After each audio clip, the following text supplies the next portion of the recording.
Good morning, folks. Today we've got space weather, deadly storms on Earth, more coming, and science news that ranges from cool to confusing.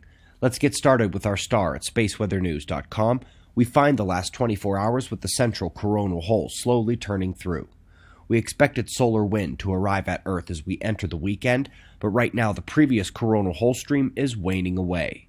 Bottom two panels are plasma speed and temperature, both dropping back into normal range there, and as they do so, the magnetometers regain smaller, smoother curves, and the KP index drops out to the bottom.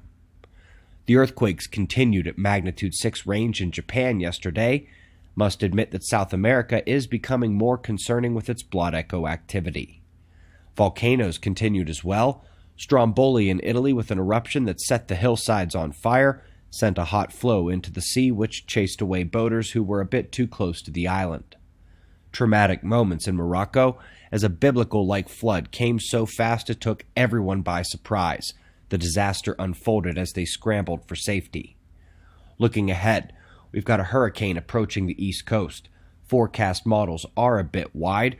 I've got the northernmost impact showing in the model, followed by the southernmost forecast track. And while there is some considerable variability in the forecasts, they do all pretty much agree that Dorian's going to impact Florida as a hurricane.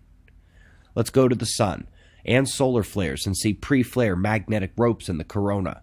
It has long been our contention that the large loops are as indicative of imminent flaring as the sunspot magnetism at the photosphere, and these scientists agree that the motions and character are indicative of their stability, or lack thereof. Up next, we're visiting exoplanets and sticking with the hot Jupiters. It turns out that their night-side temperatures have two odd characteristics. First, they seem to be uniform, matching other hot Jupiters across the viewing study. But second, and far more interestingly, they say that their extreme temperatures make their atmosphere made of metal and rock. It's so hot it's in gas form. Gaia up next, taking the first step in unraveling the interconnectedness of our galaxy.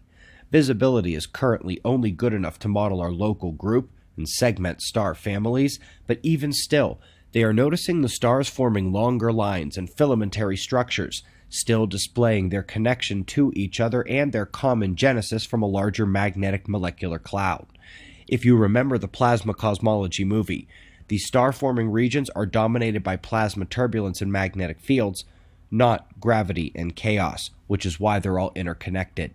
We're staying with the Milky Way for the final story.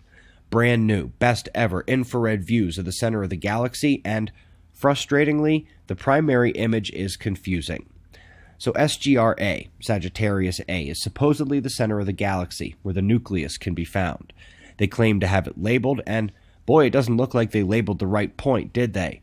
Furthermore, the arrow starts in what appears to be the right place, the brightest point, and then points off to seemingly nowhere. The conclusion?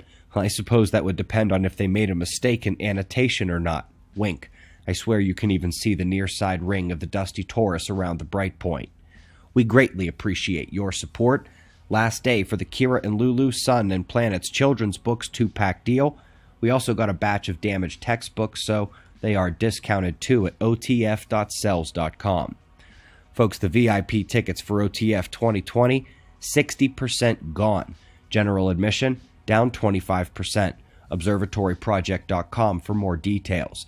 If you need to catch up, we've got all 3 films we released this month linked below the video in the description box. We've got wind map forecasts and shots of our star to close. We'll do this all again tomorrow, right here, but right now it's 4:20 a.m. in the new Valley of the Sun. Eyes open, no fear. Be safe, everyone.